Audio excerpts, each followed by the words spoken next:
Let me set the stage a little bit. At the end of 2010, our best estimate, there were 6,900 churches and missions in the Episcopal Church.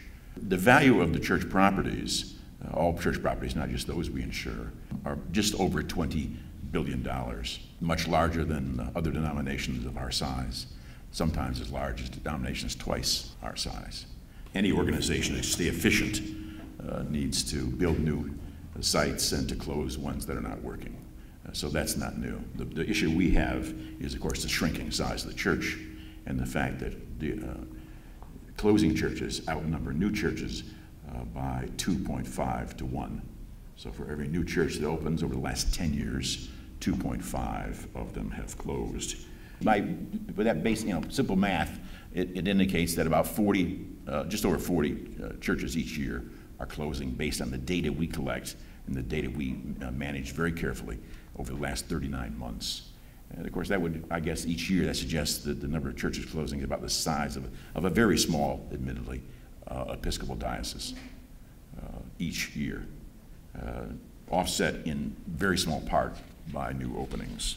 But the point is, there's a large number of closings everywhere, even in the West. We're talking about 40 to 50 closings a year, average over a 10-year period, continuing into the current time. It seems it's an issue in all regions of the country, as opposed to just a few. And obviously, it's an obvious point, the last one, that obviously the weak economy has put pressure on these parishes. And we anticipate, of course, a larger number of closings in the near future. And average Sunday attendance is down over these time periods. Again, I use the same time period each time to make it consistent. And as you can see in each of the cases, on an annual basis, this is a decline of 2% average Sunday attendance year by year over a 10-year period. Easter attendance down 4% a year over the 10-year period. Child baptism is down 3% a year over the same period. And as you know, it's extreme, very time-consuming is an understatement, as those of you who do it, for bishops and diocesan staff in terms of managing and closing, especially if you do it in a creative way, churches. As you know, they get a huge amount, way more than they deserve, attention from the diocesan staff and bishop during the last years, or as they struggle to stay alive. And as you know, the opposition by the remaining members of the churches are very strong. It's not a rational response, it's an emotional response. They're part of that church.